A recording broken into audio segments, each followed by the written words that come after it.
많이 반갑습니다. 지난주일 2부 2시 예배 린턴 존 인요한 박사님 간증이 좋았지요?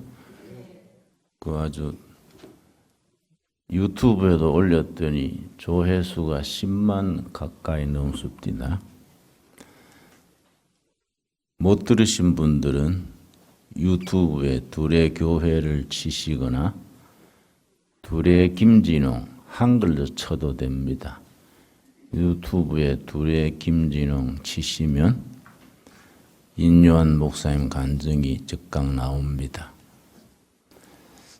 오늘 또 내가 새로 등록하는 교인 한 분을 소개하고 싶습니다. 특별히 예배 시간에 소개하는 이유는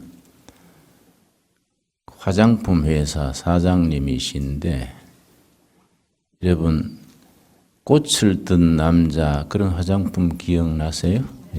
거기 사장님이신데 지난해에 우리 둘의 수도원 10일 금식에 참여하고 50년 된 두드레기가 싹 나서서 그래서 우리 교회에 등록하고 충실한 교인이 되기로 했습니다. 우리 강석창 회장님 좀 일어서실까요?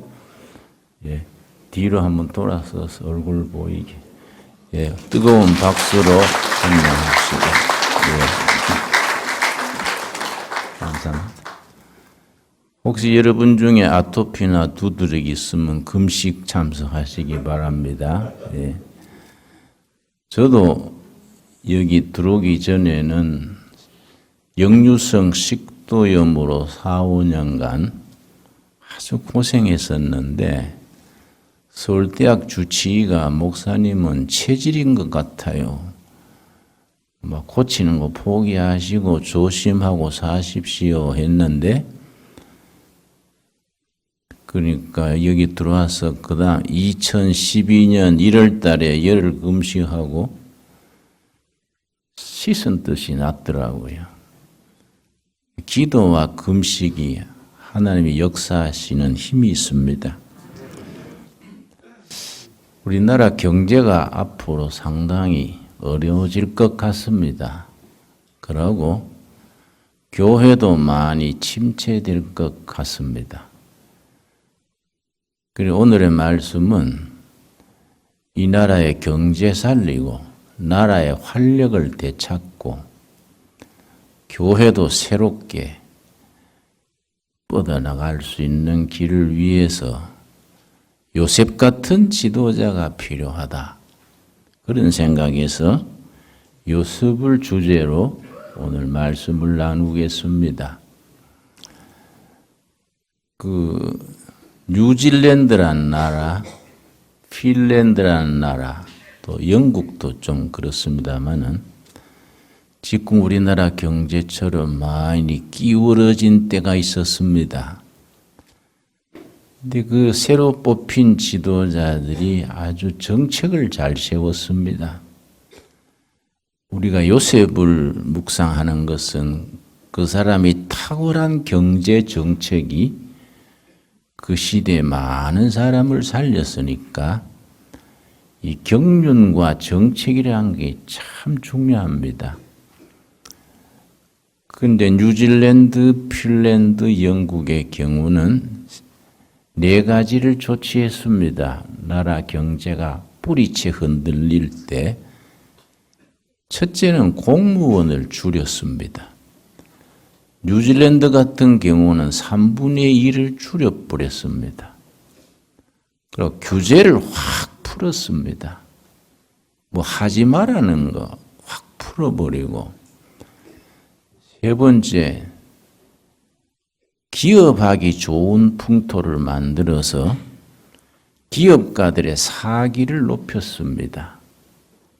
네 번째는 강성노조를 과감하게 아주 정리했습니다.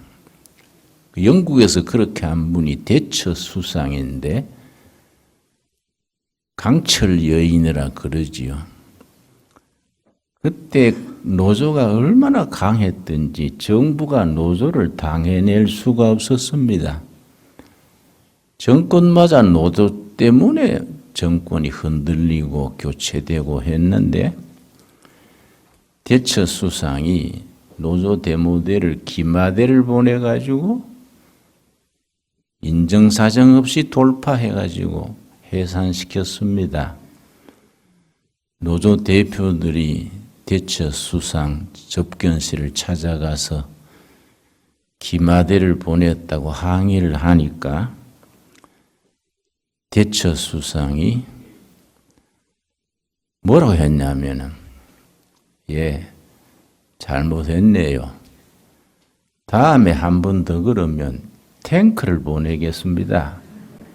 잘말 말고 정신 차리고 돌아가세요. 1년간 투쟁해서 정부가 승리했습니다. 가끔 우리 집사람이 나한테 세게 나오면 대처수상 닮았네. 내가 그래요. 이런 난세에는 강력하고 확신에 있는 지도력이 필요합니다. 이 나라를 이끄는 지도자들을 위해서 우리 기도해야 됩니다. 이번에 코로나에 교회들은 많이 참 협력했는데 교회들은 열심히 정부 지침에 따랐지 않습니까? 근데 서울시의 그 무슨 동입니까? 그 동성애 그룹은 그냥 방치해 놔가지고 다 된 밥에 재뿌레가 다시 번졌지요. 그 목사님들이 모치 모여서 의논 중입니다. 서울시장 고발하자. 교회는 그렇게 요란스럽게 단속하더만 동성애는 왜 저거 집에 방에서 하러 가지 왜 모여가지고 클럽하게 해서 다 된 밥을 재뿌리게 했냐. 그럼 고발거리지요? 저도 월요일 날 종로경찰서 가서 조사받았어요. 내가 두레교에서 설교한 걸 고발을 해가지고 3시간 동안 조사를 받았지요. 근데 이제 조사했는 게 검찰로 올라가겠지요. 내가 살다가 별일이 다 있다. 응? 그런 거 고발하는데 우리 서울시장도 한번 고발할 만하다. 목사님들의 의견이 그렇습니다. 내 의견이 아니고 목사님들의 의견이 그렇습니다. 또 고발하면 골치 아프니까. 예. 이 요셉이라는 인물, 제일 첫 번째 우리가 관심 가져야 될 창세기 37장 19절입니다. 창세기 37장 19절 말씀.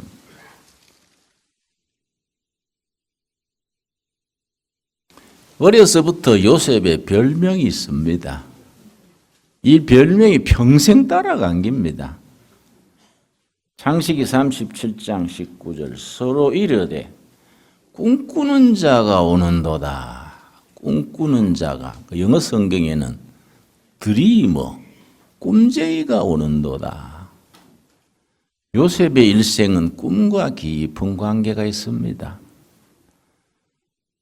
우리 자녀들에게 청년들에게 꿈을 심어주는 교회가 돼야 되고 그런 교육이 돼야 되고 그런 국가 정책이 청년들에게 꿈을 심어주는 미래를 약속해주는 그런 흐름이 돼야 합니다.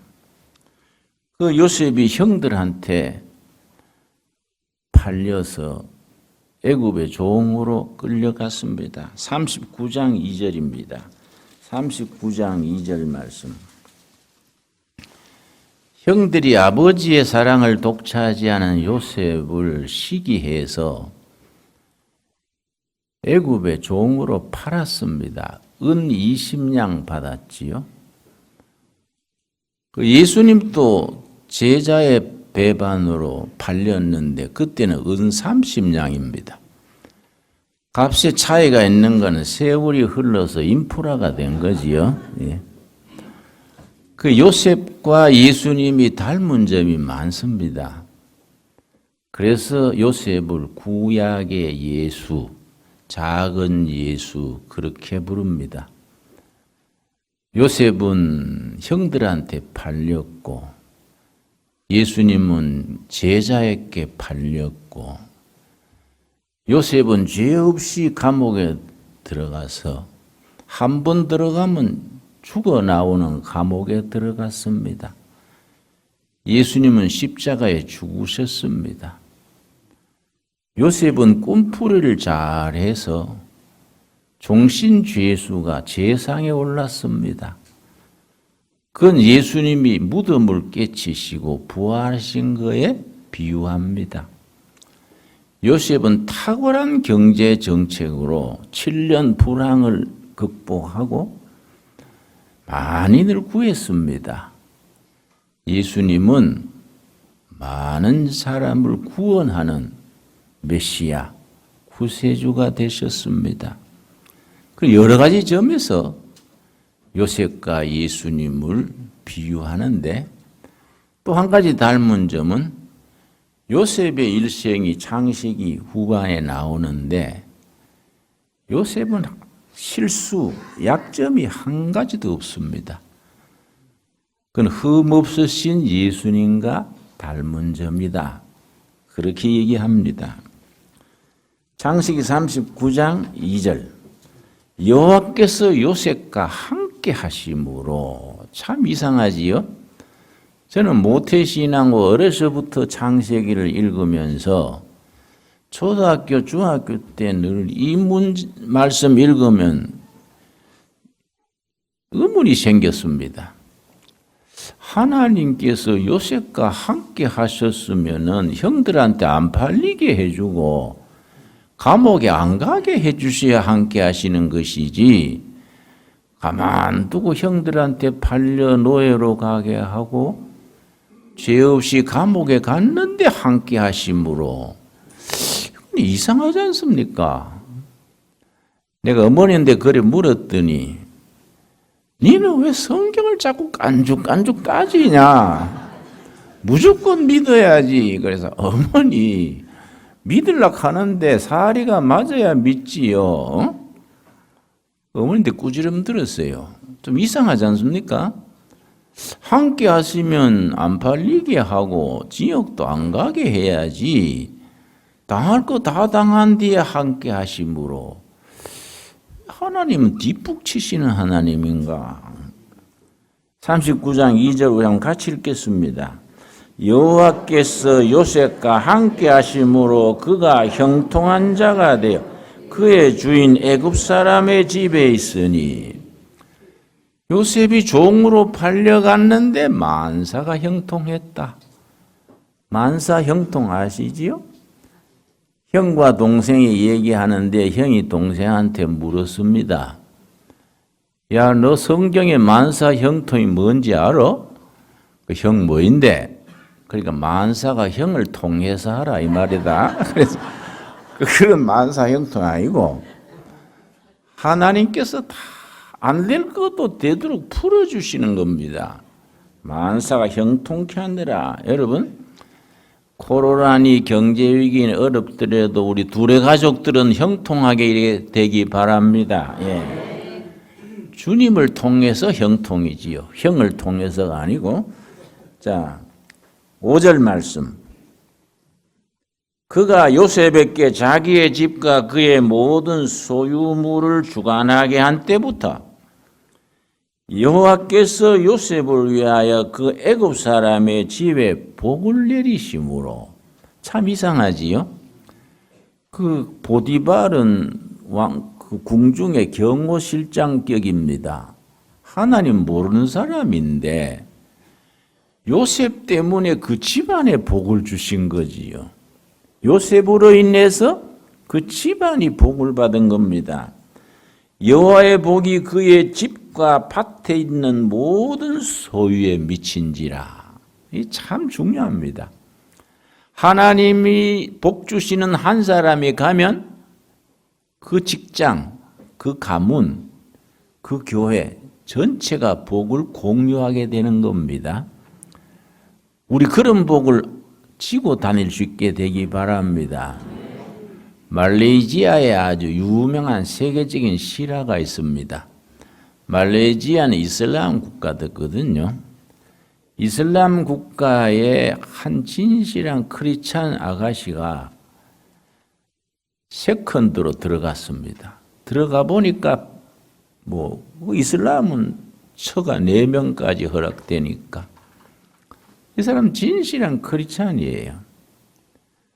들어가가지고 하나님이 나를 여기 선교사로 보냈다 생각하고 10년, 20년 지성으로 섬겼습니다. 그 가문 전체를 섬겼습니다.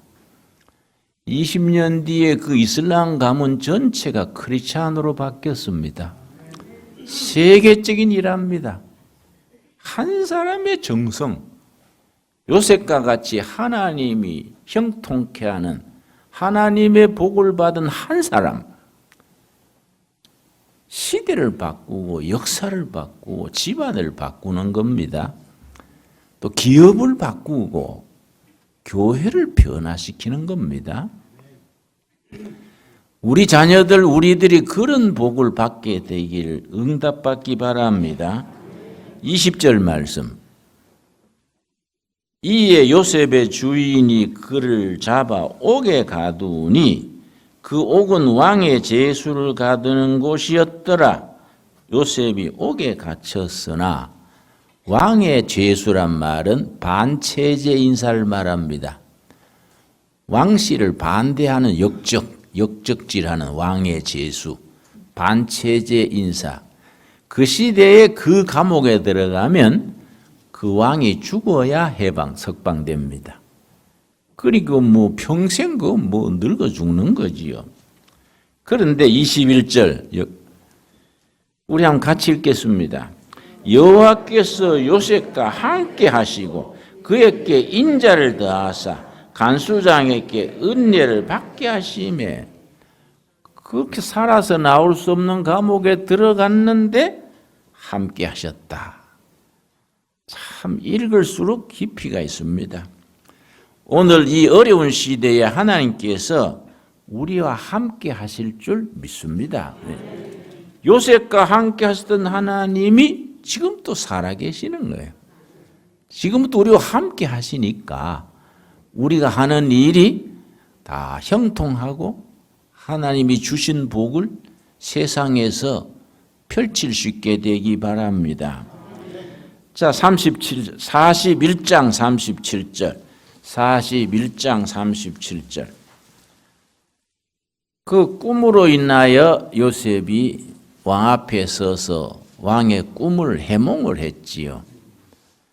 너무나 탁월하고 영감이 넘치는 해몽을 듣고 왕이 놀래버렸습니다. 감탄을 해서 뭐라 하느냐 하면은 41장 37절.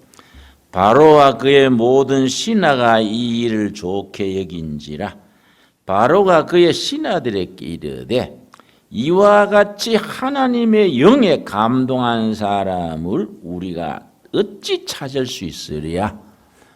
하나님을 모르는 바로왕이 요셉에게 하는 말이 하나님의 영에 감동한 사람, 성령 충만한 사람, 하나님의 영에 감동한 사람, 세상 지혜나 지식으로는 상상할 수 없는 하늘로부터는 지혜, 지식, 보통 사람은 생각해낼 수 없는 지혜지요. 하나님의 영에 감동한 사람을 우리가 어디서 찾겠는가? 그 바로왕이 감동해버린 겁니다. 그래서 어떻게 했습니까? 39절. 요셉의 이르되 하나님이 모든 것을 너게 보이셨으니 너와 같이 명철하고 지혜 있는 자가 없도다. 성경 읽으실 때에 단어 하나하나에 대한 용어에 대한 정확한 이해가 필요합니다. 논리학에서는 그걸 터미나라지. 용어에 대한 정확한 이해가 있어서 그걸 내 생활에 적용하고 열매를 거두게 됩니다. 바로왕이 요셉에게 당신은 하나님의 신에 감동한 사람이고 명철과 지혜가 뛰어나다. 명철은 세상적인 판단력입니다. 투자를 잘하고 학문적인 업적을 내고 세상적인 판단력이 명철이고, 지혜는 하나님의 뜻을 잘 분별하는 영적인 슬기입니다. 합쳐서 성령 충만이지요. 명철과 지혜. 우리가 기도할 때에 그런 요셉과 같은 수준의 명철과 지혜를 구하는 기도해서 응답받기 바랍니다. 자, 오늘의 본문 말씀 41장 50절. 50절에서 52절까지 오늘의 본문입니다. 이 속에 요셉의 사상, 신앙, 비전, 이 속에 들어 있습니다.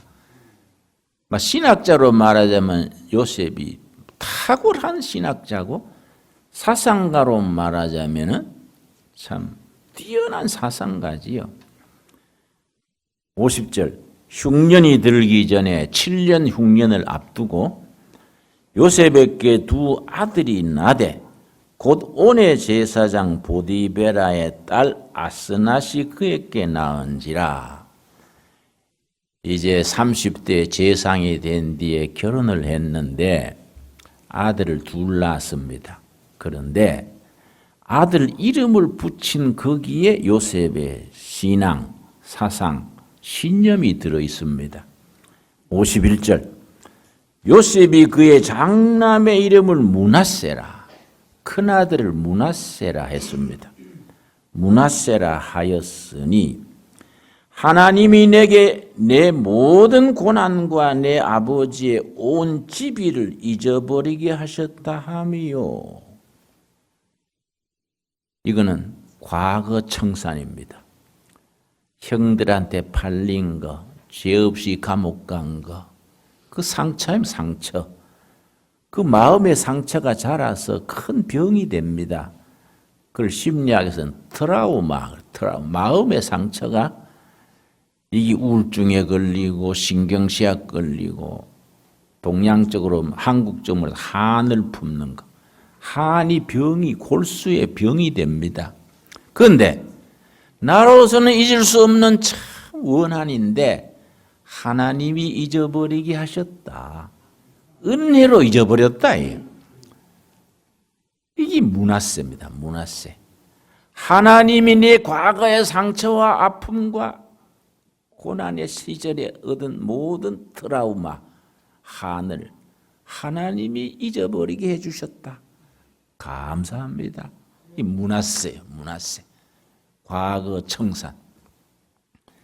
과거에 매이는 사람은 미래가 닫힙니다. 과거에서 해방돼야 미래가 열립니다. 우리나라 정치가들이 좀 소인배 기질이 있어요. 정권 바뀔 때마다 옛날 걸 들춰내가지고 감옥 보내고, 전 세계 전직 대통령 둘을 한꺼번에 감옥에 내놓고, 그럼 뭐 하려고, 가만히 보니까 별 죄도 아니더만은, 밖에 내놓고 울타리를 치든지 하면 될 끼인데, 그럼 뭐한데 감옥에 둡니까? 그 주위에 수십 명 같이 가다 놨어요. 옛날 거 들추느라고. 여러분, 미국과 일본이 얼마나 심하게 싸웠습니까? 태평양 전쟁 때요, 미국, 일본의 끔찍한 전쟁이랬지요. 지금은 두 나라가 아주 친하지 않습니까? 이 군사 문제는 두 나라가 한 나라와 마찬가지입니다. 독일과 영국이 얼마나 싸웠습니까? 근데 지금은 뭐 아주 나토의 주축이지요. 미국하고 베트남이 뭐 얼마나 싸웠습니까? 지금은 뭐 베트남이 미국 아주 뭐 동맹국처럼 그러지요. 과거에서 벗어나야 돼요. 자꾸 과거 들추는 사람은 미래가 닫힙니다. 자꾸 옛날 얘기하면요, 부부도 뭐 말다툼 하다가 부인이 딸리면요, 애들 앞에서 막 10년 전 거 다 털어내볼까? 그러면 남자가 찔끔해. 아이, 고마. 잘못했어. 뭐 남자 털면 뭐 무궁무진하지요. 남자들이 다 그렇지 않습니까? 그거 아주 무기요, 무기. 응? 우리 집이 그렇다는 게 아니고 일반적으로 그렇다. 과거가 없어야 돼, 과거. 그게 문화세입니다, 문화세. 과거 청산. 명심합시다. 그런데 과거만 청산하고 뭐 그냥 지내면 뭐 별거 아니지요. 52절이 둘째 아들이 중요한 겁니다. 둘째 아들이. 차남의 이름을 에브라임이라 하였으니 하나님이 나를 내가 수고한 땅에서 번성하게 하셨다 함이었더라. 미래는 번영을 이루어 주신다. 여기 중요한 겁니다. 첫아들 므낫세는 과거의 모든 상처, 아픔, 원한을 잊어버리게 해주셨다. 나는 못 잊는데 하나님이 잊어버리도록 도와주셨다. 므낫세. 미래는 쭉쭉 뻗어간다. 에브라임이요. 여러분, 므낫세가 중요하겠습니까? 에브라임이 중요하겠습니까? 과거가 중요합니까? 미래가 중요합니까? 그 말이지요. 그래서 여러분 성경을 깊이 읽어야 되는데 이런 게 참 성경의 역사의식입니다. 이런 걸 읽으면 난 참 정신이 번쩍 들고 기맥혀요. 므낫세 에브라임으로 나가는데 성경 중간쯤 가면요 순서가 바뀌어요. 에브라임, 므낫세. 동생이 먼저 나옵니다. 한번 읽어보십시오. 찬찬히 살펴보십시오. 에브라임, 므낫세 이래 나오다가 예레미야서를 넘어서면은 아예 므낫세는 없어져 버려요. 에브라임만 나와요. 과거는 십자가 밑에 다 묻어버리고 부활의 능력과 더불어 미래로 전진하자. 이 성경적인 역사의식입니다. 아멘 하시지요? 우리에게는 미래가 중요한 게 미래가. 그래서 아예 성경은 므낫세 에브라임으로 나가다가 에브라임 므낫세로 나가다가 아예 므낫세는 사라져버리고 에브라임으로 예레미야서부터. 그런데 이게 포로 시대 때 바벨론의 포로로 끌려가가지고 정말 고단한 세월을 보내면서 포로 생활에서 에브라임을 꿈꾸는 거예요. 우리가 지금 포로 생활을 하지만은 우리의 미래는 하나님께서 에브라임으로 번영하는 미래를 약속해 주실 것이다. 그게 믿음이요, 믿음. 그게 그래서 믿음, 소망, 사랑. 예. 과거의 믿음으로 구원받고 현재의 사랑으로 살고 소망을 가지고 전진하는 겁니다. 아멘 하시지요? 이 믿음, 소망, 사랑은 항상 있을 것인데 그 중에 제일은 뭐라 그랬습니까? 현재 충실해라. 현재. 사랑으로 살아라. 믿음, 소망, 사랑. 믿음은 지난날에 예수를 믿음으로 구원받아서 사랑으로 현실을 신바람나게 살고 소망을 가지고 미래를 향해서 전진해서 어디까지 가느냐? 하늘나라까지. 아주 그 크리스찬이 가지는 신명난 인생이에요. 우리가 므낫세 에브라임을 통해서 개인도 가정도 나라도 교회도 지난 세월 십자가 밑에 다 묻어버리고 하나님이 우리 과거를 다 청산하게 해주시고 미래에 번영하는 나라, 번영하는 교회, 정말 꿈을 가지고 전진하는 신앙, 그 신앙으로 우리가 힘차게 살아갈 수 있게 되기를 바랍니다. 우리가 그런 신앙을 가져야 돼요. 그런데 그 요셉이 마지막에 죽을 때 뭐라 그랬냐면은 110세 죽었거든요. 마지막 창세기 50장 보겠습니다.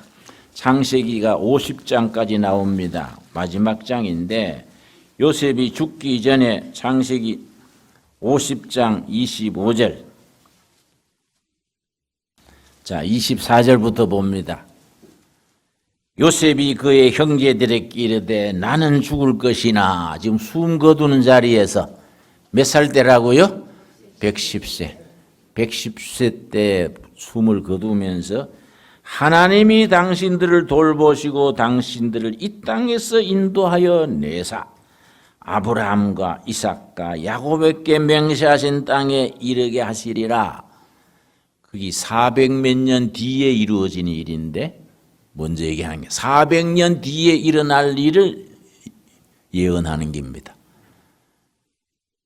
앞으로 하나님께서 이 땅에서 우리 후손들을 해방시켜 주실 것이요, 그 얘기입니다. 25절. 요셉이 또 이스라엘 자손에게 맹세시켜 이르기를 하나님이 반드시 당신들을 돌보시리니 당신들은 여기서 내 해골을 메고 올라가겠다 하라 하였더라. 우리 동족이 애굽 땅을 벗어나 가나안 땅 젖과 꿀이 흐르는 약속의 땅으로 갈 때에 내 해골을 꼭 갖고 가세요. 내 시체, 그걸 미라 해놔. 그 미라. 그때 귀족들이나 왕은 미라 하지 않습니까? 내 시체를 갖고 가주세요. 그래서 성경 뒤에 보면은요, 모세가 출애굽할 때 꼭 요셉의 미라 시체를 챙겨갔어요. 그 40년 광야 행진할 때도 요셉의 그 미라 시체를 아무리 힘들어도 버리지 않았어요. 마지막까지 그 시체를 잘 갖고 가서 가나안 땅에 묻었어요. 이 역사입니다, 역사. 그 기간이 무려 400년이에요, 400년. 여러분, 이렇게 좀 멋이 있어야 돼요, 그지요? 그 역사와 전통과 그런 소위 개인도 나라도 그런 정신세계 뼈다구가 있어야 돼. 우리가 뭐 대충 그래 말이 사는 게 아니에요. 응? 딱 신념을 가지고 미래를 바라보고, 응? 므낫세 에브라임을 넘어서서 번영하는 에브라임을 향해서, 여러분 생각해 보십시오. 통일한국 시대에 얼마나 기분 좋습니까? 통일한국 시대가 되면은 나는 10년 안으로 될 걸로 봅니다만은 우리가 일본을 능가합니다. 일본을 넘어서게 돼 있습니다. 일본 동경대학 경제학자가 크리찬인데 나하고 만나서 얘기한 적이 있습니다. 20년 전에. 통일한국 시대가 되면은 코리아가 일본을 넘어설 겁니다. 북한의 노동력, 남한의 경영, 기술 합치면은, 그러고 통일한국 시대에는 한국의 개신교, 프로테스탄트 교회가 민족의 정신세계를 이끌어서 일본을 넘어서는 나라가 될 것입니다. 일본은 불행하게도 주력이 되는 종교가 없다는 거예요. 일본은 중심되는 종교가 없다는 게 일본 지식인들의 고민입니다. 그러니까 여러분, 역사를 알 만한 사람은 아는 거예요. 통일한국 시대 한국은 반드시 아시아의 강력한 국가로 뜬다. 그러나 딱 평양의 두레교에 딱 세워야 되고, 저 개마고원의 두레마을 간판 그으려고 침발려 놨어요. 딱 침발려 놨어요. 두레마을, 개마고원 두레마을에 여름 수양회 합시다. 예? 아멘 가려면 그때까지 살아야 돼요. 응? 응? 천국이 좋아도 빨리 갈 건 없어요. 응? 두레고원 가서 수양회 하고 다 천국 가도록 합시다. 예, 우리 기도하겠습니다. 하나님 감사합니다. 감사합니다. 고난의 세월을 살았던 요셉이 꿈꾸는 자로서 노예 생활하면서도 감옥살이 하면서도 여호와께서 함께 하심으로 형통함을 입었습니다. 바로 우리들에게 주시는 약속의 말씀이 되게 하여 주시옵소서.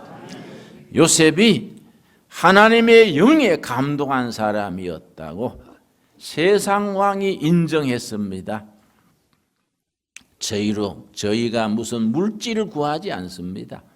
세상의 자리를 구하지 않습니다. 요셉처럼 하나님의 영에 감동한 사람, 성령의 사람, 총명과 지혜의 사람들로 이끌어 주시옵소서.